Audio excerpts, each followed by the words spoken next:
Teori masuknya Islam ke Nusantara. Teori Gujarat. Agama Islam dibawa oleh saudagar dan ulama dari Gujarat. Bukti dari teori Gujarat ini adalah ditemukannya batu nisan Sultan Malik Al-Saleh yang bercorak khas pekuburan batu nisan Islam Gujarat. Teori Mekah.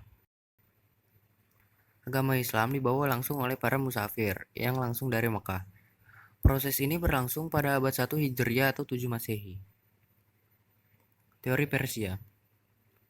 Agama Islam dibawa oleh pedagang dari Persia. Teori ini tercetus pada awal abad ke-13. Ajaran Syariah sangat marak. Selain itu banyak pula tradisi Indonesia yang sama dengan Persia. Teori Cina. Migrasi masyarakat Muslim dari Kanto ke Nusantara, khususnya Palembang, pada abad 9 Masehi, dan menjadi awal masuknya Islam ke Nusantara. Jalur penyebaran agama Islam di Nusantara. Jalur perdagangan. Awal abad ke-7 Masehi, bangsa Indonesia kedatangan para pedagang dari Gujarat, Persia, dan Arab. Saat para pedagang ini singgah, mereka melakukan komunikasi, transaksi, dan interaksi dengan pedagang pantai. Di samping melakukan transaksi dan lain-lain, mereka tidaklah lupa untuk menyebarkan agama Islam dengan cara berdakwah. Karena semakin banyak pedagang asing yang datang, mereka mulai mendirikan pemukiman. Dari situ juga mereka berasimilasi dan berinteraksi dengan penduduk sekitar serta menyebarluaskan agama Islam. Jalur perkawinan.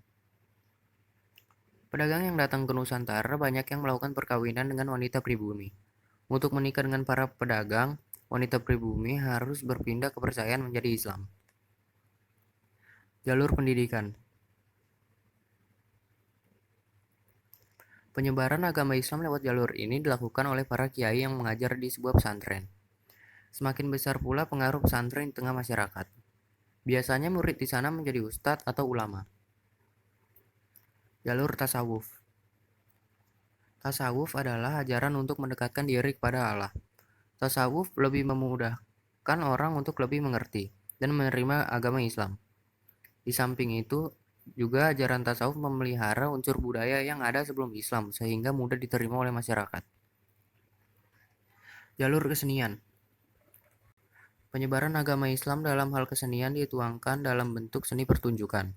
Saat melakukan pertunjukan, mereka sambil menyampaikan ajaran-ajaran agama Islam agar masyarakat lebih bisa menerima. Jalur dakwah. Dakwah sederhana dapat dengan mudah dipahami sebagai metode mengajak orang-orang untuk mendengarkan ceramah yang memiliki tujuan untuk memperkuat ajaran agama Islam pada masyarakat, ataupun mengajak masyarakat untuk menjadi seorang muslim. Dulu metode dakwah dilaksanakan oleh Wali Songo, yaitu 9 wali yang menyebarkan agama Islam di Pulau Jawa. Setiap wali memiliki cara tersendiri dalam menyebarkan agamanya. Berikut nama-nama Wali Songo: Sunan Gresik, Sunan Ampel, Sunan Bonang, Sunan Derajat, Sunan Kudus, Sunan Gunung Jati, Sunan Giri, Sunan Kalijaga, Sunan Muria. Jalur politik. Pada masa kerajaan berkembang di Indonesia, raja memegang peranan penting dalam pemerintahannya. Dalam hal ini, apabila raja tersebut beragama Islam, maka rakyatnya pun memeluk agama Islam. Hal ini disebabkan kepatuhan rakyat yang tinggi terhadap penguasa. Selanjutnya, demi kepentingan politik, maka raja akan memperluas daerah kekuasaan dan agama Islam juga akan berkembang. 3 peninggalan Islam di Indonesia. Istana Maimun. Dahulu Sultan Delhi membangun istana ini pada 26 Agustus 1888 dan selesai pada 18 Mei 1891. Nama Maimun berasal dari nama istri Sultan yaitu Maimunah. Ada juga yang bilang Maimun diambil dari bahasa Arab yaitu Maimunah yang berarti berkah. Istana ini dibangun oleh Theo van Eert dengan luas 2.772 meter persegi dengan 3 bagian utama. Istana ini dipengaruhi oleh 3 kebudayaan antara lain Timur, Tengah, Melayu, dan Eropa. Masjid Agung Demak dibangun oleh Raden Patah bersama dengan Wali Songo. Di masjid ini para wali melakukan pembahasan mengenai strategi atau cara menyebarluaskan agama Islam ke seluruh Jawa.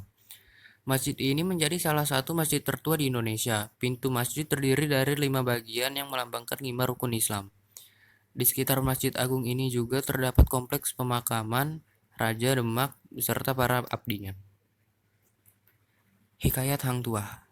Hikayat Hang Tuah merupakan sastra Melayu klasik yang mengisahkan tentang seorang laksamana bernama Hang Tuah, yang berasal dari golongan bawah, namun atas keuletan dan keberaniannya, ia bisa menjadi seorang laksamana yang masyhur. Salah satu bagian cerita dari kisah Hang Tuah adalah ketika bertarung melawan sahabatnya. Dalam kisahnya, ia tak segan-segan melawan Portugis karena kesetiaannya yang begitu besar pada Sultan dan Kesultanan Malaka.